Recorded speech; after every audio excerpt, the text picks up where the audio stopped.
find the absolute value and the conjugate. So the absolute value is not that bad.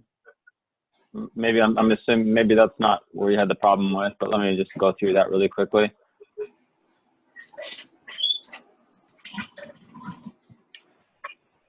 Okay, so that's gonna, so for that one, you can just take the modulus of the numerator.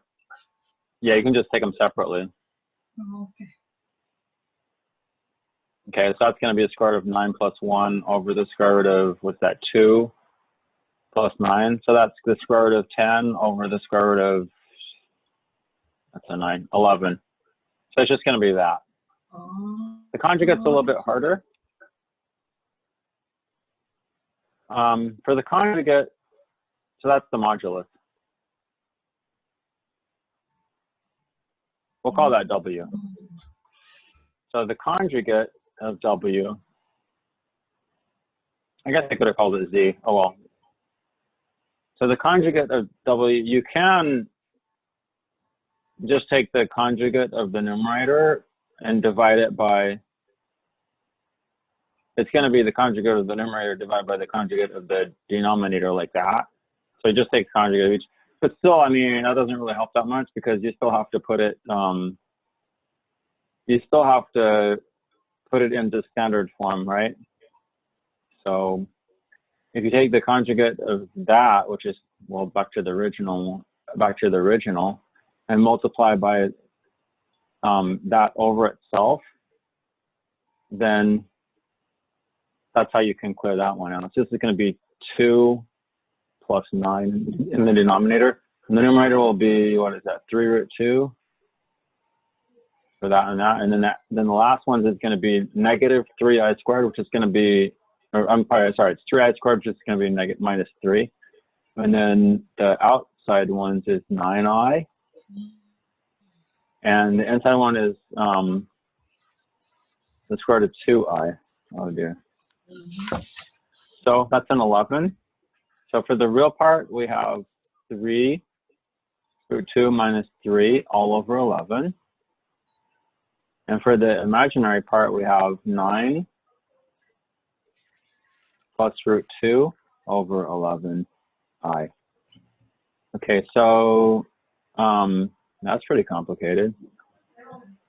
Are there answers in the back of the book to these, to that one? Yeah. It's pretty, yeah. Man. There's a 3 over 11. Oh, root 2 minus 1, okay. I just had to factor the 3 out. Oh yeah, just like that. Yeah, just it. Okay. Thank you. Great. Was there any other questions about anything? Can you do 1.2 or question 2, D? D, this one? Yeah. Okay. Let's take a look at that one. Okay, so if you start this off, if you notice if it's I to the 0, that's just going to be 1. I to the 1 is just I. I squared is negative 1, and I cubed is negative I, and then I to the 4th is 1, right? So then it repeats. So if it's divisible by 4, then it's just going to be 1. And then otherwise, you just, let's see, how can we write that? Whoa, how can we write that down? So if you go I to the minus 1, that's going to be negative I.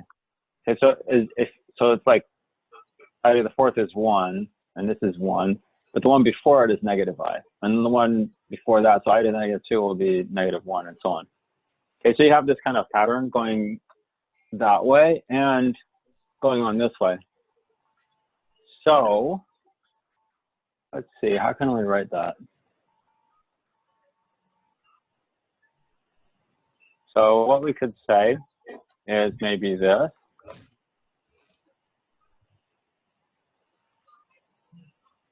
It's either going to be 1 or I, or negative 1 or negative I. And so it's 1 if n 2. Are you guys familiar with mod? So,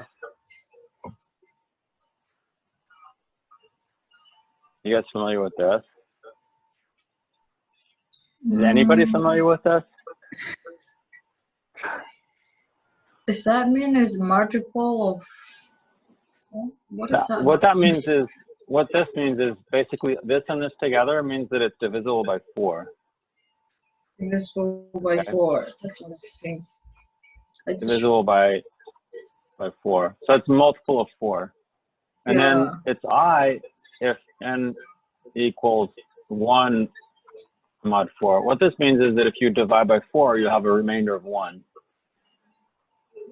And if it's 2, what this means is if you divide by 4, you have a remainder of 2. And then in this one, it means if you divide by 4, you'll have a remainder of 3. So that's basically a way of saying that. Okay, that's one way you could do that.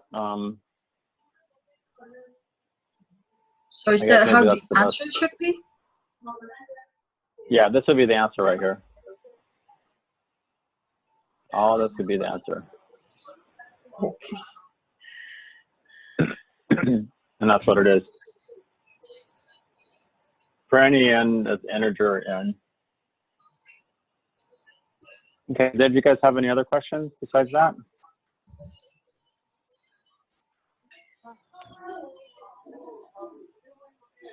Okay, so let's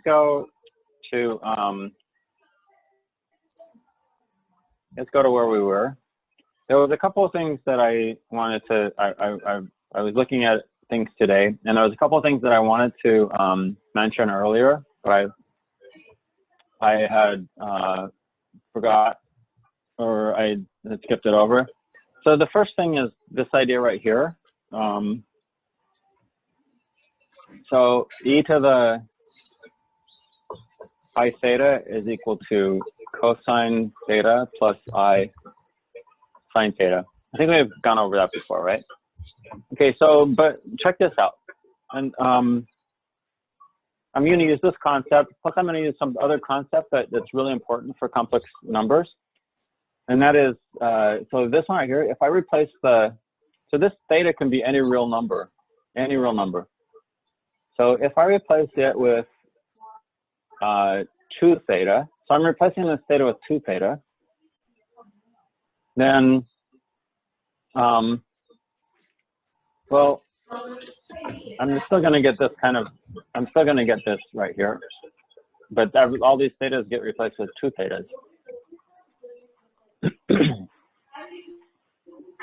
Okay, oh, by the way, guys, can you, if you're not going to say something, can you mute yourself? And then just if you need to say something, then unmute yourself. Okay, so the other thing is this right here can also be thought of as e to the I theta squared. Okay, so if we take these two together, okay, so this is going to be cosine theta plus I sine theta all squared. Okay, so if we have that, and that means that these are going to be equal to each other. So cosine 2 theta plus I sine 2 theta is going to be equal to this. Now we can go ahead and square this out, which is going to give you cosine squared theta. And then you'll have the last terms. It will be this squared, which is going to be I squared sine squared, but I squared is -1, so it will be minus sine squared theta. It will be that. And then the inside terms, when you multiply this with this and that with that, you're going to get 2 of those, and that's 2I cosine theta sine theta, like that. Okay, so this is this is working out this concept, but the other concept that I wanted to explain right now is that if you have an equation like this, over here on the left you have, this is the real part, and this is the real part right over here. Whereas this is the, well, without the I, the part without the I, is the imaginary part, okay? And so if you have an equation like this that has the left-hand side has a real part and an imaginary part, the right-hand side also has a real part and an imaginary part, then what you can do is you can equate the real parts with each other. And you can also equate the imaginary parts with each other. So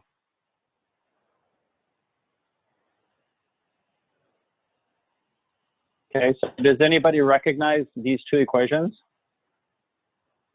That one and that one? This equation and that equation? Have you ever seen these before? Everybody's seen these before, right? Yeah, is it an identity? These are trigonometric identities. Yeah. The double angle formulas, right? Yeah. And these are in any trigonometric course. You'll have to memorize this. Okay, so this is just another way of doing that. Now for the homework, there's a homework exercise where you're going to use you're going to find the triple angle formula. Okay, so the homework is you're going to equate these. E to the 3I theta equals cosine of 3 theta plus I sine 3 theta. Okay, and then that gives you the but then also it's cosine theta plus I sine theta cubed. So you'll have that fun thing to do on the homework to look forward to. Okay, so that's one thing. The other thing that I wanted to explain was finding nth roots of things. Okay, so the way that works is you come down here. Let's suppose you want to solve this. Okay, so I have z to the 5th equals 32. Now, this is a 5th degree polynomial. Basically, if this comes over to the left-hand side, is z to the 5th minus 32 equals 0. So that's going to have 5 zeros. It's going to have 5 solutions, or 5 counting multiplicity. Well, here, in this case, they're all going to be different. Every one of those solutions is going to be different. Okay, so the way you can do this is, if you have an equation like this, then the typical way is to set z equal to r e to the I theta, like that. So remember that the standard form is, so let's recall this. So the standard form is x plus iy, where x is the real part and y is the imaginary part. But then you could also put it into polar form, like this. Okay, so now if you write it that way, then what happens is you're going to have r e to the I theta to the 5th power equals 32. And at the same time, this over here, you write this in polar form as well. Now, 32 is just 32 times 1, but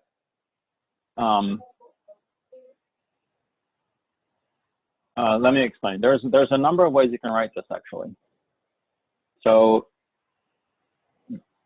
let me do this next step first, though. So r to the 5th, so r e to the I theta is r to the 5th times e to the 5 I theta, okay?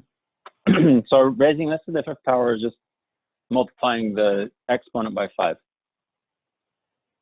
Okay, over here, there's a number of ways you can write this that's equivalent to this. One way is to just have an e to the 0 I. Okay, another way is you can write 32 e to the 2 pi I. Okay, so the key is to add 2 pi. And then do it again, add another 2 pi.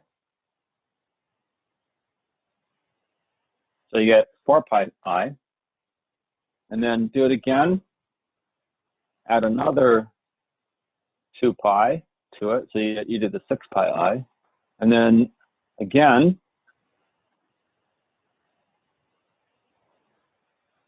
you did the 8 pi I.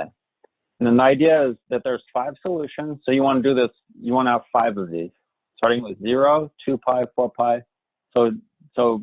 Well, you start with the original one, which in this case is 0. Then you add 2 pi to that, then you add another 2 pi, another 2 pi, another 2 pi. Okay, and this will basically give you the solution. So every time what you're going to do is you're going to equate this with this, and you're going to find the real, well, all these are going to be the same. And so R, in this case, is going to be 2. So you find the real root right here. So this is real, that's real. You just take the 5th root or whatever root this is, and you get the answer, you get the R. And in this case, and then in this case right here, you're going to take this and divide by 5. So if you want to equate this with this, then you basically have 5 theta equals 0. So theta equals 0. And then this one right here, you're going to have 5 theta equals 2 pi. So theta is 2 pi over 5. And then here you have 5 theta equals 4 pi. So theta is 4 pi over 5. And then here you got 6 pi over 5. And then you have 8 pi over 5 right there. Okay, and then I'm kind of doing this backwards, but the solutions are going to be 2, which is 2e to the 0, which is just going to be 2.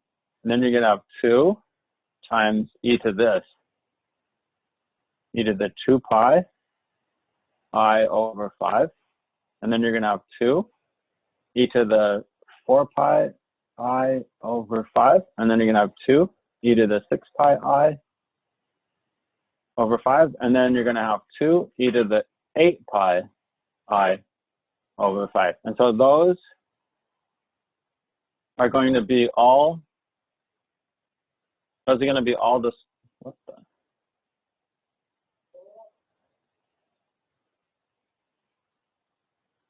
Oh no. Okay, I'm not sure what happened there. Okay, there we go. Yeah, I got it back. Okay, so those are going to be all 5 solutions. Now, if you go one more, you might ask, okay, well, you could, what's keeping you from getting like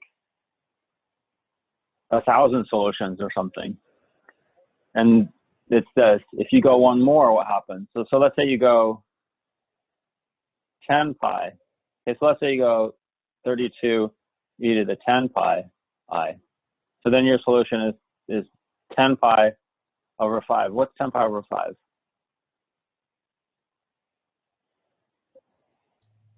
Two pi. Hi. Okay, that's 2 pi. And then what happens if you go 2 e to the 2 pi I? That's just going to be 2, right? 2.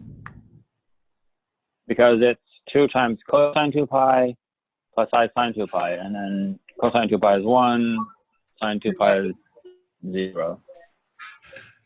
Okay. So yeah, so those are going to be all 5 solutions. Yeah, so this doesn't help to go more than that. Okay, so that is that concept there. And so great, so let's continue on a little bit.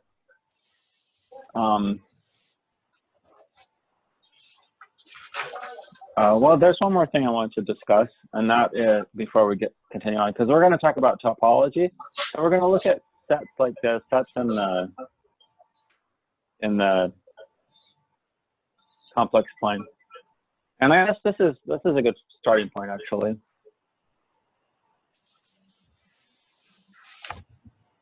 So these right here are 2 important steps, or so important sets. This one is the circle, and this one is a disk. So it's an open disk, so it's everything inside the circle.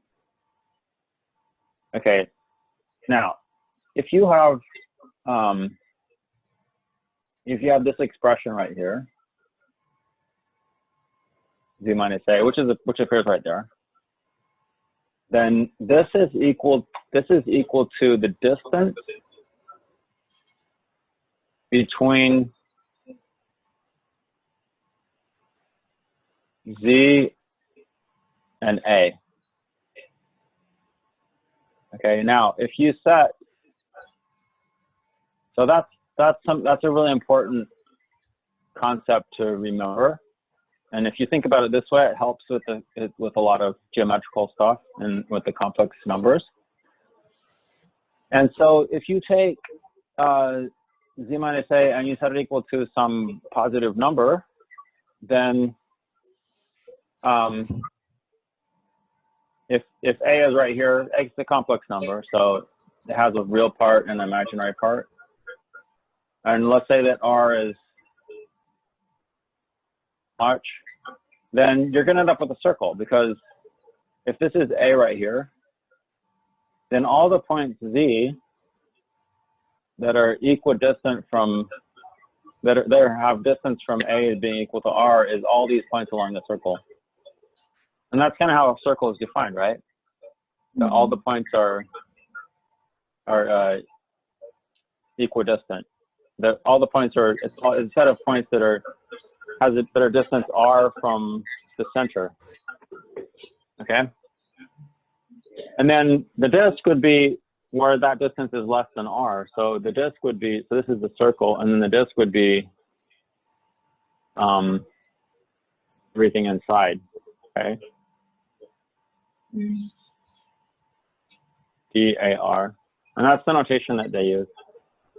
So A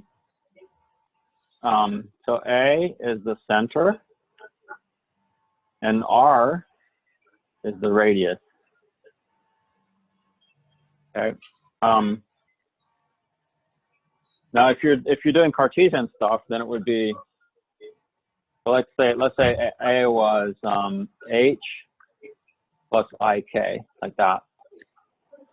Okay, so if A is that point right there, then in Cartesian, that ends up being x minus h squared plus y minus k squared equals r squared. That would be that's the equation of a circle in Cartesian. Because if you're looking at the square root part, then you know that this right here is the distance between hk and xy, okay? Okay, but in complex numbers, the z represents the x and the y, and then the a represents the h and the k, okay?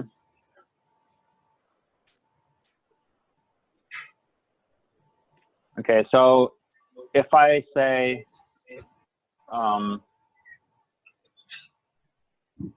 if I take this right here, z plus 2 minus 3i equals 4. What is this? Anybody? Circle. Okay, it's a circle. And what's the center? 2 minus 3i. Almost. You just have to flip the signs. Oh, 2 plus 3i. Yeah, negative 2 plus 3i would be the center. And what's the radius? 4. Is it 4? Yes, the radius is 4. Okay, so you take the, or now in Cartesian format, you're going to take the square root of whatever is over here, right? But in complex, you just take whatever is there. And so if you wanted to graph this, then here's the complex plane. You come back by 2 to here, and up by 3. That's 3i. the centered right there, that's not part of the circle, it's a reference point. And then you go 4 in all 4 directions, maybe. Come out 4.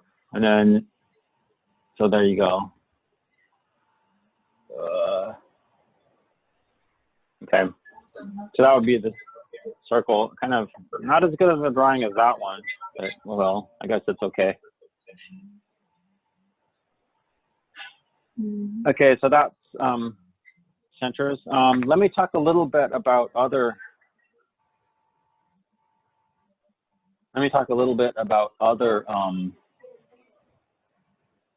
Drawings of. I'll go into a few different examples here. Let's see. Okay, let me do this one here. So just to show you some of the strategies that you can use.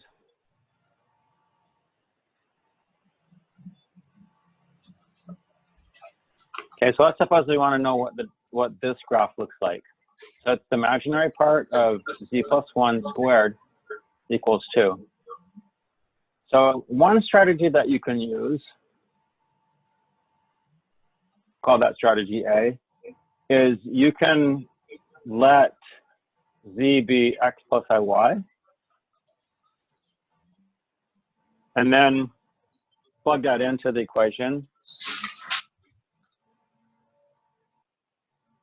So you have the imaginary part of x plus iy squared equals 2. So just plug that. Wait, I'm missing something. Yeah. There's a plus 1. Right. One. I forgot the plus 1, darn it. Okay, and that's all equal to 2. So you just, and then plug in. Okay, so that's one strategy. And that really works well in a lot of situations. And so the next thing, so we can carry this, keep on going through with this. So it's the imaginary part of, we'll go ahead and expand this out. So this is, and if you're going to score something, then maybe we can write it like this. Let's do this. Let's write it as x plus 1 plus iy. So I'm going to put the real part plus the imaginary part. That's squared, so it's really like multiplying by itself, right? Like that. Okay, and then I can multiply everything out.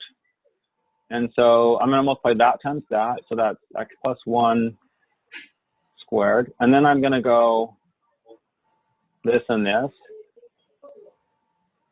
This is going to be minus y squared. Okay, because you have I squared y squared. And I squared is -1, so that's minus y squared. And then you're going to have this times this. But then this time this is the same, so it's going to be double that. So it's double y times x plus 1. That's all equal to 2. Okay, so out of all this, what's the imaginary part out of all this? What's the imaginary part of this? Where's the I? Oh wait, no, okay, I forgot to put an I right there. Oops. There's an I right there. And there. Oh, yeah. So there's an I. So the So imaginary that's part is just going to be this. Yeah. Right. Without the I. Just like that. So this right here gets thrown out. And we just take this. So it's 2y times x plus 1 equals 2. And then you can divide both sides by 2. And then you divide by x plus 1. And you have that. And then you go, whoa, I know what that looks like. That's a, that is, has a vertical asymptote here at -1. And it goes like this. It does something like this.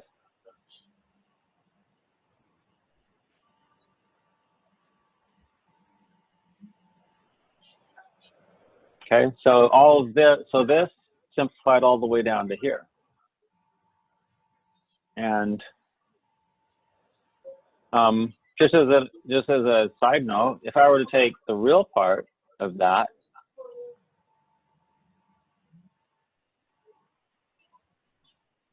then I would have gotten this part here, right? I would have got this.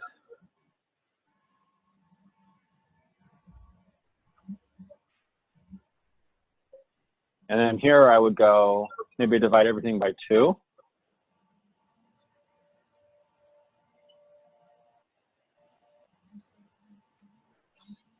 And that one's a hyperbola, right?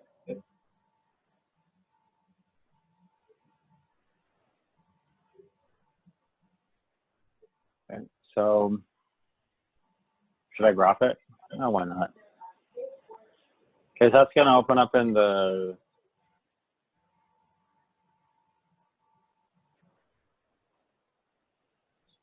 let's see, the center is -1, 0, so the center's over here. And then if that's zeroed out, then we're at,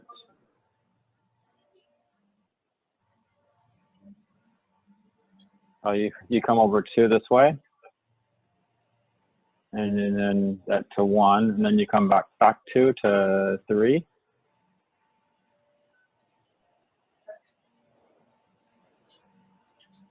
No, wait, no, I take that back.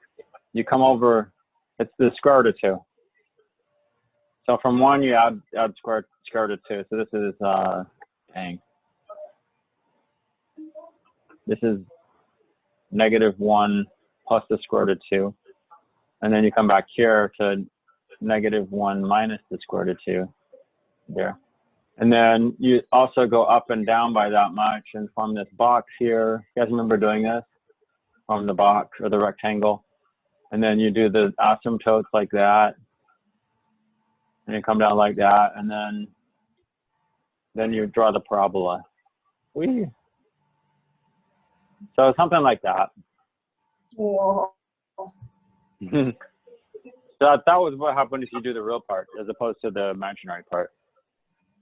Okay, so that's option A. You just let Z be this and then plug it in. Okay.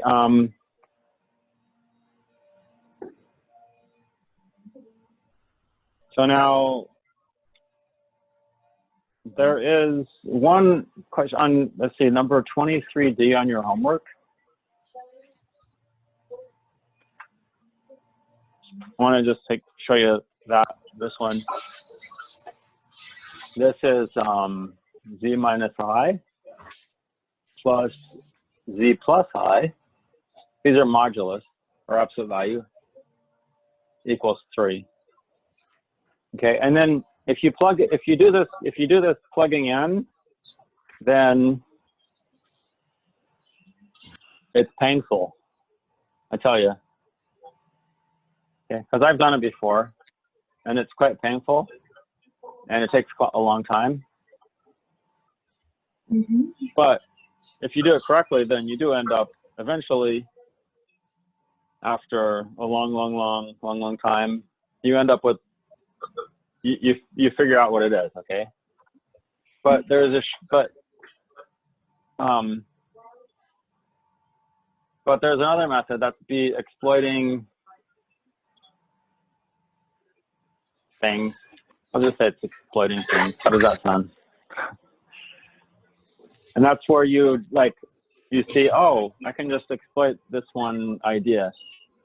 And do you remember what I said about, does anybody remember what I said about the modulus of Z minus A? In this case, it's Z minus I. What did I say about the modulus of Z minus A? What is that? The distance between them. Yeah, it's the distance.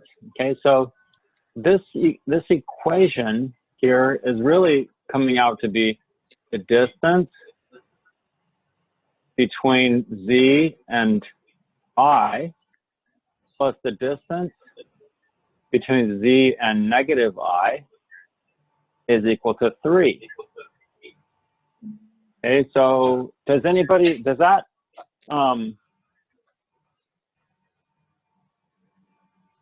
ring a bell with anybody? Where you have the distance between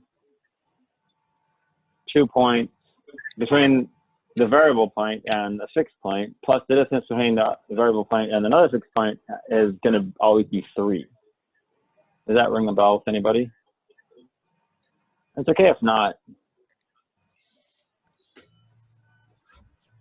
Is it a circle? It's not a circle, but you're close. Wait.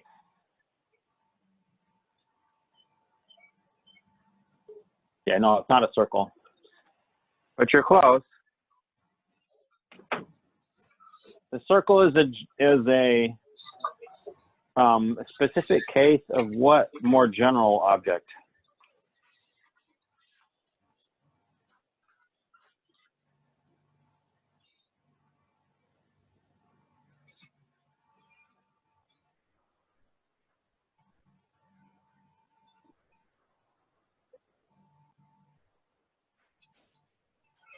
The answer is the ellipse.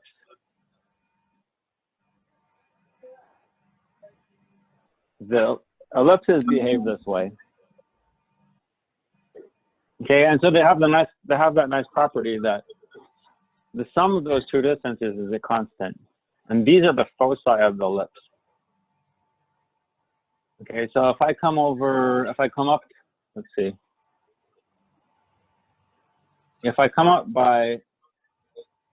to 3i over 2, this is I, this is 1.5 I, right? I. This distance here is a half. This distance from here to here is 2.5, and that adds up to 3, right? So that's a point that's going to be on, that's one point that's going to be on, that's going to satisfy this equation right here. And then down here at negative 3 over 2, that's also going to do it. And then the rest of the points fill in like, well, something like that. But, oh well, something like that. Okay, so that's what that's going to look like. And an ellipse.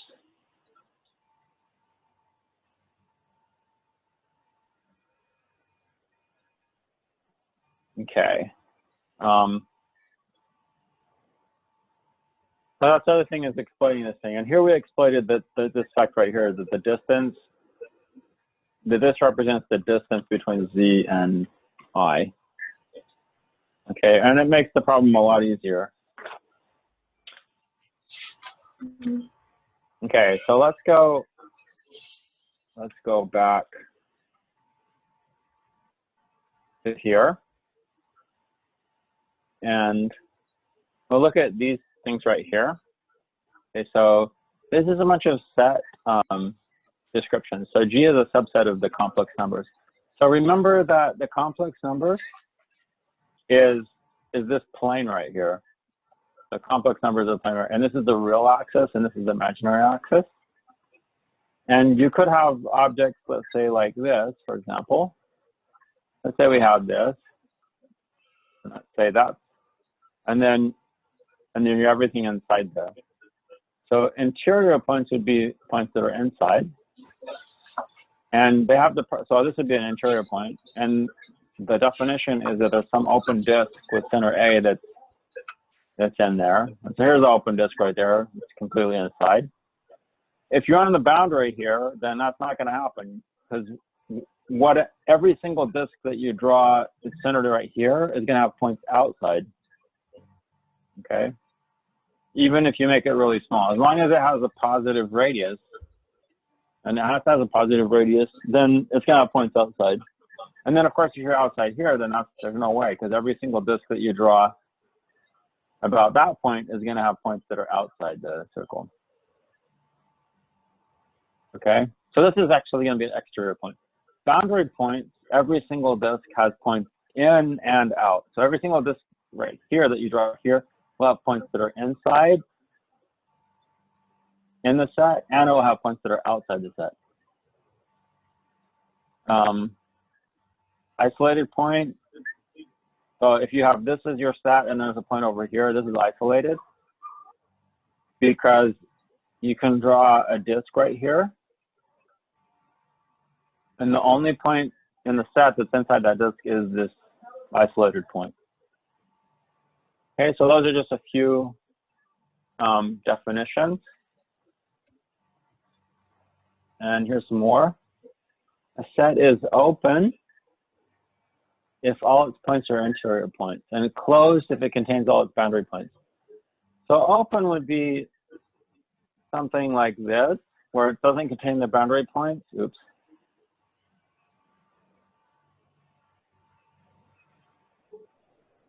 And then closed would be like this, where it does contain all the boundary points. Okay.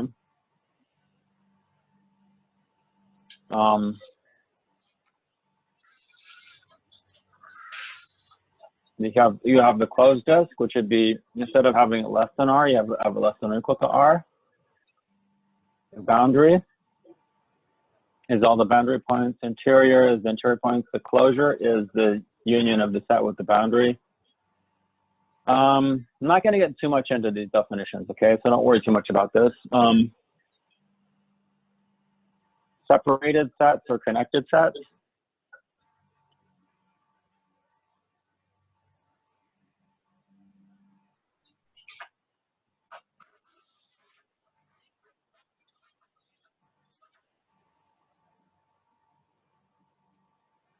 Okay, right here. And this is really important. A path or a curve.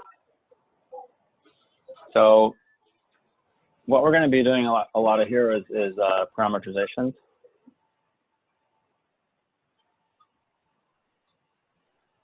This is really important for complex analysis.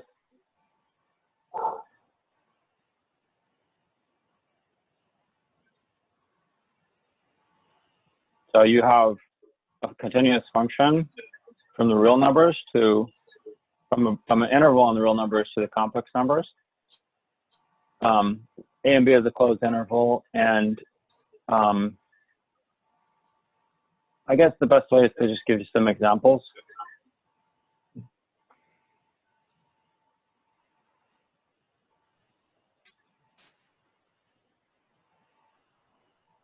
So this is going to be, this T represents some number between, in this interval.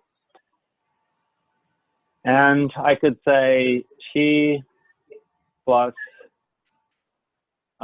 T squared I, for example. Okay, and then I could have T go from 0 to 2. Okay, or I could make it go from 0 to 1, or I could make it go from -5 to 13. Whatever. Okay. So this is going to give us a path. And in this particular case, you could specify some values of T to kind of get an idea of what's going on. And then you could calculate values of T. So if I set, so it goes from 0 to 2, so maybe might make sense to go 0, 1, and 2. Okay, so if I plug a 0 into here for T, what do I get here? 0. Yes, I'm just going to get 0. If I plug a 1 in, what do I get? 1 plus I. Yes, and if I plug a 2 in, I get 2 plus 4I. Yes, 2 plus 4I. Another way that I can look at it is I can say, an important way to look at it would be, this is like my X, and that's like your Y. Okay, so X is T, and Y is T squared. Now, I can take these two equations, and I can eliminate the T. So how can I take these two equations and come up with a third equation that has X and Y but doesn't have T? Can anybody think of a way I could do that? What is the question? I want to take these two equations and I want to come up with a third equation that has x and y, but no t's.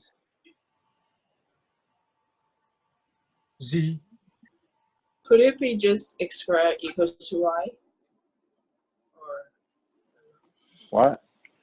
x squared No, just equals to y? just look at these two. Ignore everything up here. Ignore all this. Just look at that. Mm.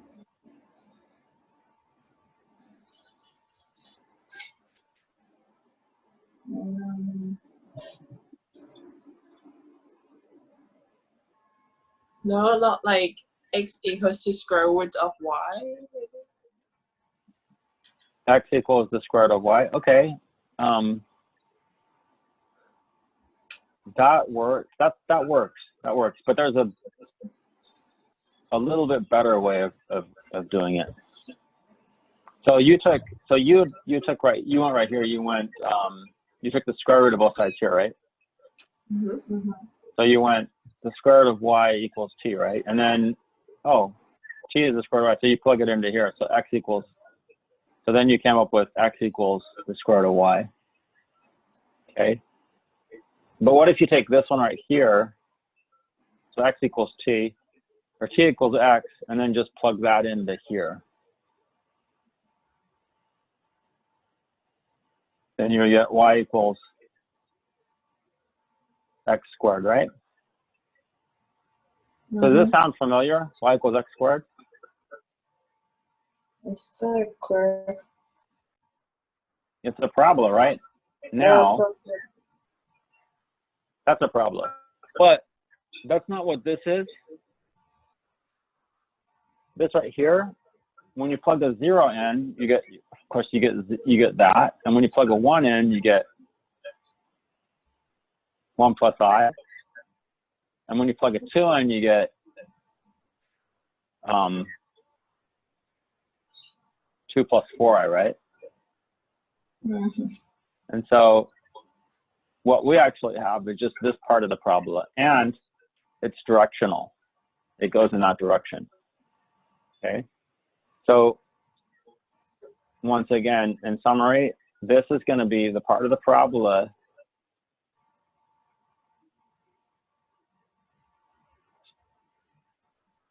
that goes from the origin, starts at the origin, and goes up to there.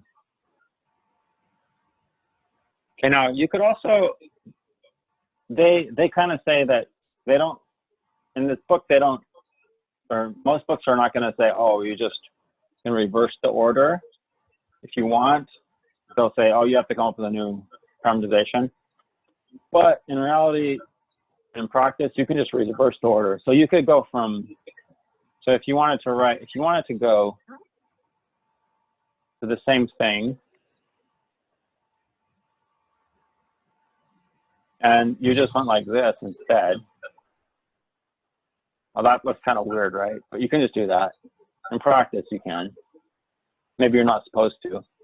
Then what you'd end up with is the same part of the problem, but you're going the opposite direction. Okay. So this would be going that direction. This would be going the opposite direction. Okay. So the point of that is that the parameterization consists of this, and not just this, okay, which would be this expression right here, but also this is also important, okay? Because if it's just that, then you got y equals x squared, which is the whole parabola. But because it's this right here also, then that's only going to be this part of the parabola. And so this is an important part of. So whenever you write down a parameterization, you have to have this part and that part. You have to have this and the interval that you're going along.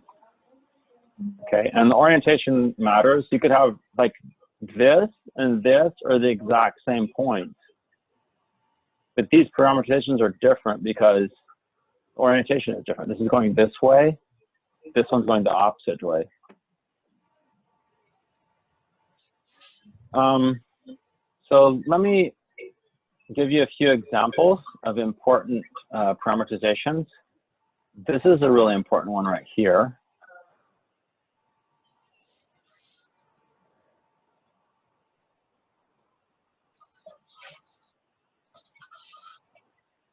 Okay, so this right here, this example, the unit circle is really important. And that's just going to be gamma of t equals e to the it. That will give you the unit circle. Now, so this is kind of a really important base example. And these angles here, these chi values of t correspond to the angles. So you're going, so essentially what happens here is you're going to start right here at 0, where the angle is 0, and you're going to go around this direction. And if you set t equal to pi over 2, which is this angle, you're going to get this point. If you set t equal to pi, you're going to get that point. And this is 3 pi over 2. This is 0. It's also 2 pi.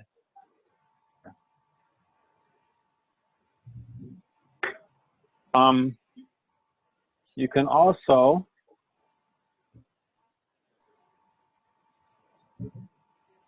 if you have a circle, you can also do a circle with center A and radius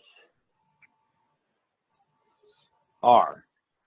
Okay, so you could stop. This would be like this. It would be A plus R e to the it, and then t would go from 0 to 2 pi. Okay, so that will give you this. That will give you. So if this is A right here, and that's R, this distance is R, then this point will be where t is 0. This point will be where t is what? What angle is this? Pi over 2. Exactly. Good. Pi over 2. And then this will be where t is equal to pi, and so on. Yes. So that's the circle with center A, and radius R would be just this. Okay, so that's an important thing to remember. Another one, let me see. Another example would be, another good example would be line segment. Okay, so a line segment from, let's say you have a beginning point, which is say from Z1 to Z2. So those are 2 different points.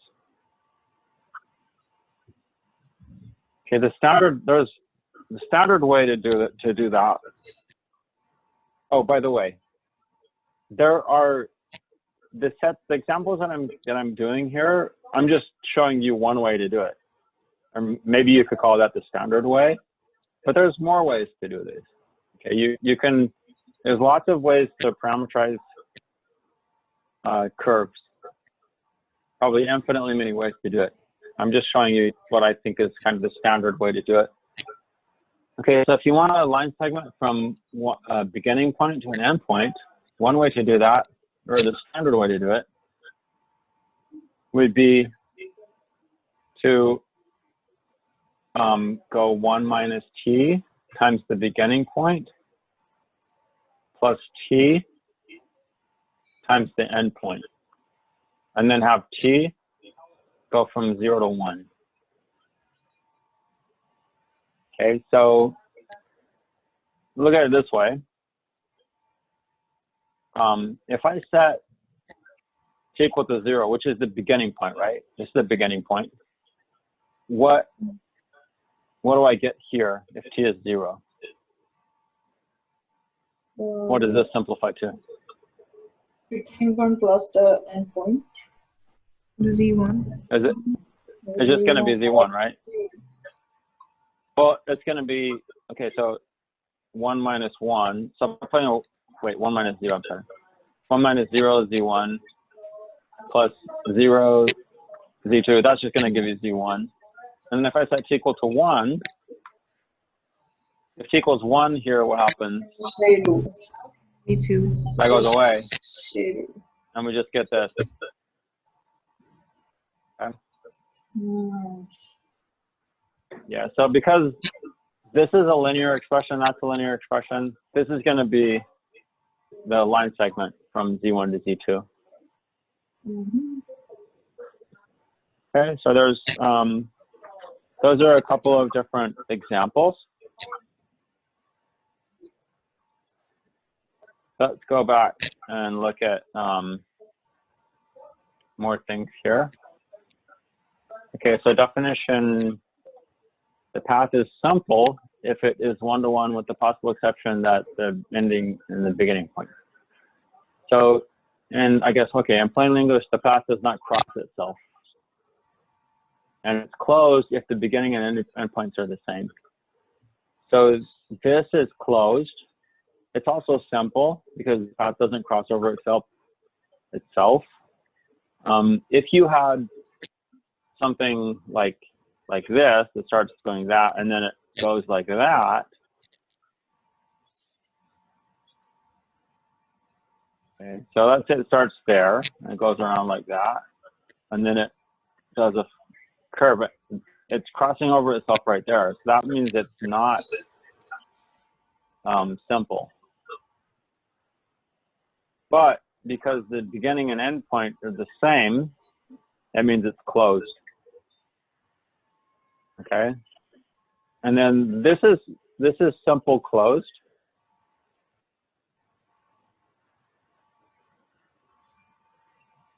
And then this example here, it's going to be simple,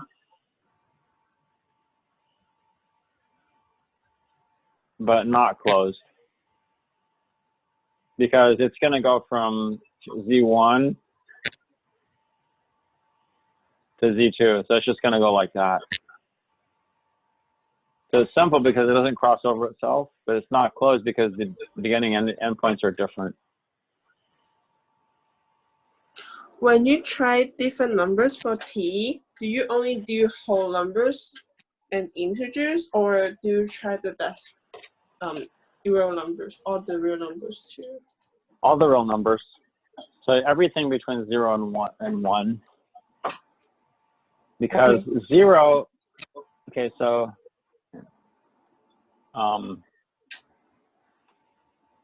t equals 0 is going to give you this point, right? And t equals 1 is going to give you that point. Mm-hmm. But t equals, in this case, t equals 1/2 is going to give you the midpoint. T equals 1/4 is going to give you there. But you could also have like, you could have irrational numbers. There is going to be irrational numbers in there, and they'll give you different points. So it's a kind of continuous thing. So every real number between 0 and 1 is really part of this. T can take on any real number between 0 and 1. Okay. Thanks for asking that question. Okay.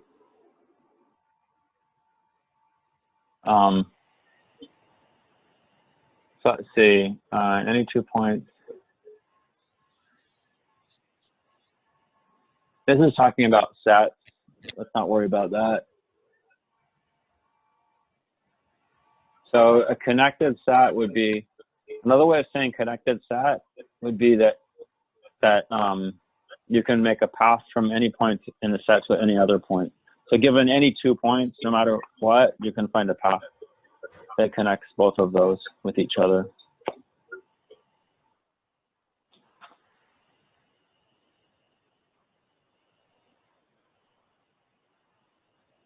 Okay, let's take a look at some of the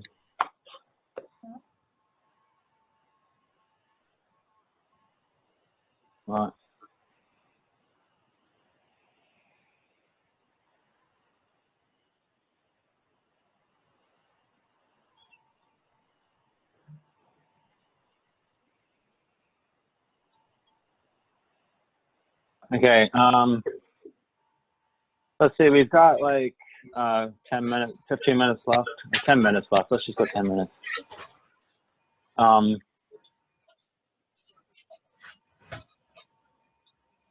You have a bunch of problems assigned right here. Do you want to see any of these tests right here? But I'll let you guys choose. Which one of these, number 27, which one of these would you like to see?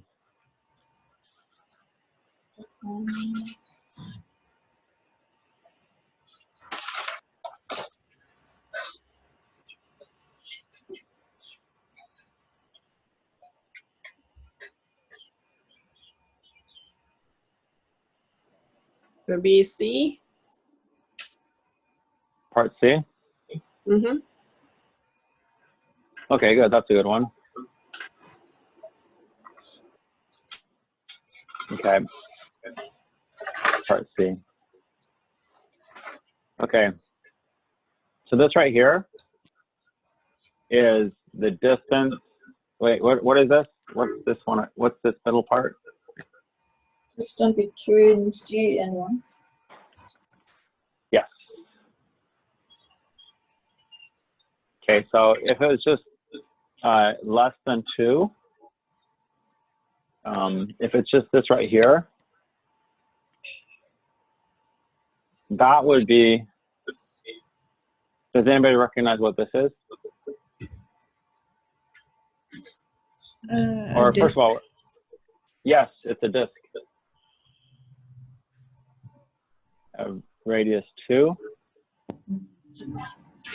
and centered at 1, right? There's one. Okay, now. So it's a ring. Well, let's see, here's 1. And then its radius 2 comes out to here. It's a -1, and then over here to 3, bring up a radius 2.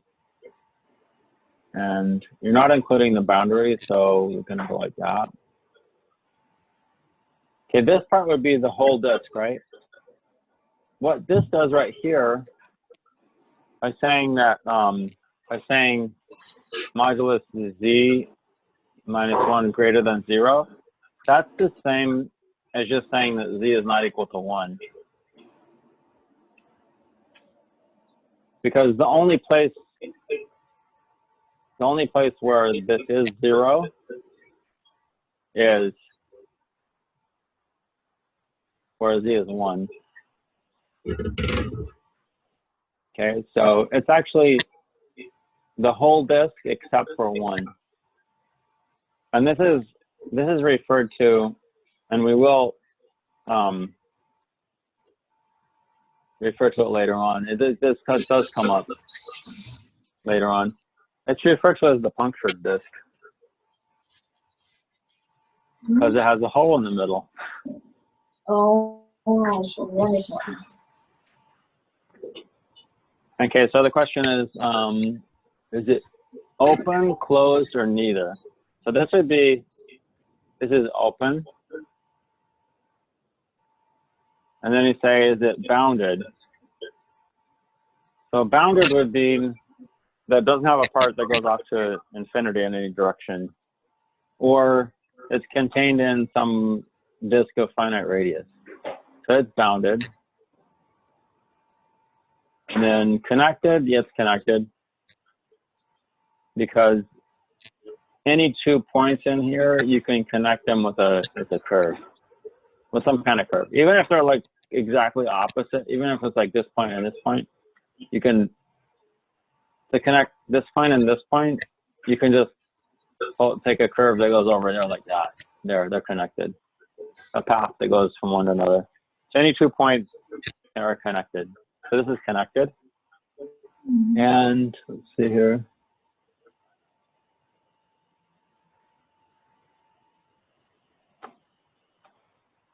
We can do these ones too. So the interior points, everything's an interior point. The boundary points Okay, so the boundary points are going to be everything on the circle and the point 1. This point in the middle is like a boundary point. And then there's no isolated points.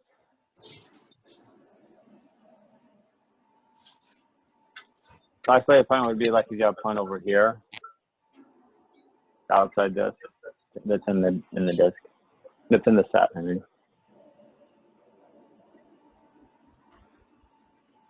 Can you explain again why it is open? Yes. So the technical definition is that all points are interior points.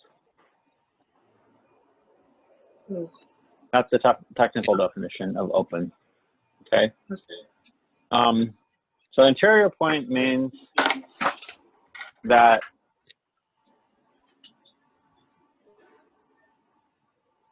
there exists a disk centered at that point,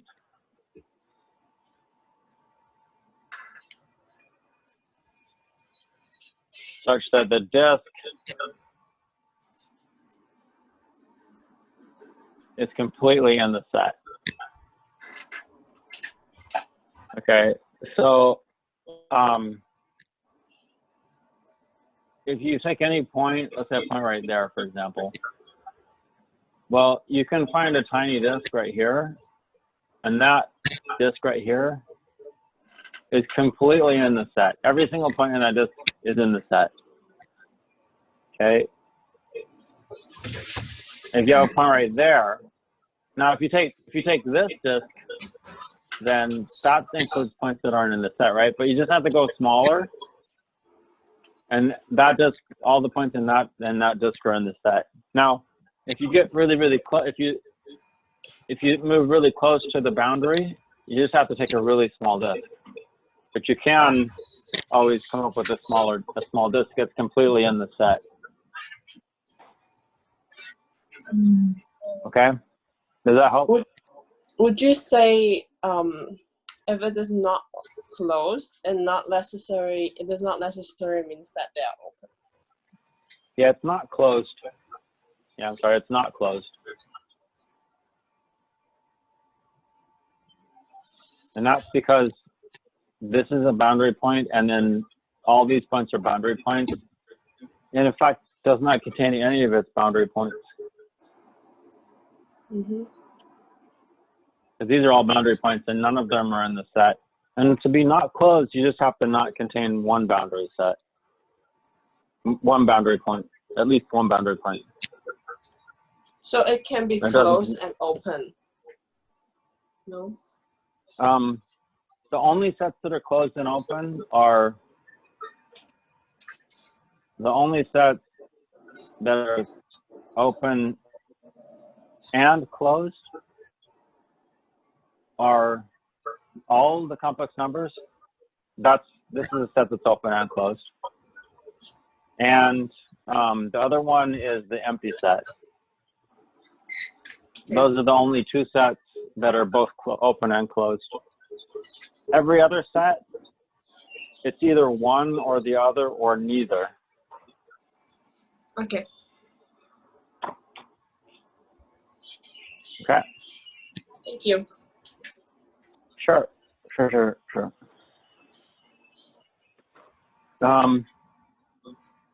Any other questions? Let's see here.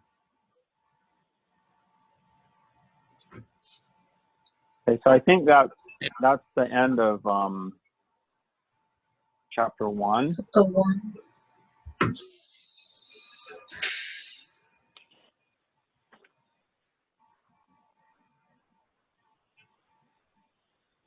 I'll just say one thing right here. So this is part of your homework as well. To get the top half of a circle, you just go, oh, this is clockwise thing. So to get the top half of the circle, you just go, you typically would just go from 0 to pi, and that will just get you the top part, right?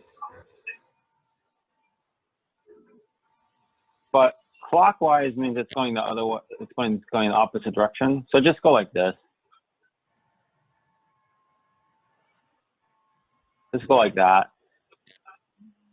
Though people will frown at you and they'll give you funny looks, but you know, it works. So don't worry about it. Okay, and then also for part D, you can actually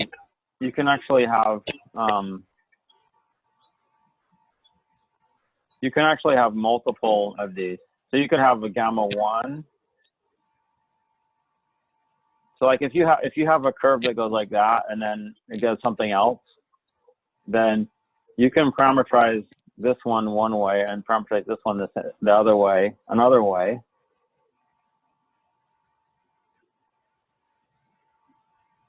You can do this parameterization for this curve, another parameterization for another curve, and even have different limits, you know, and then just put unions between them. Union.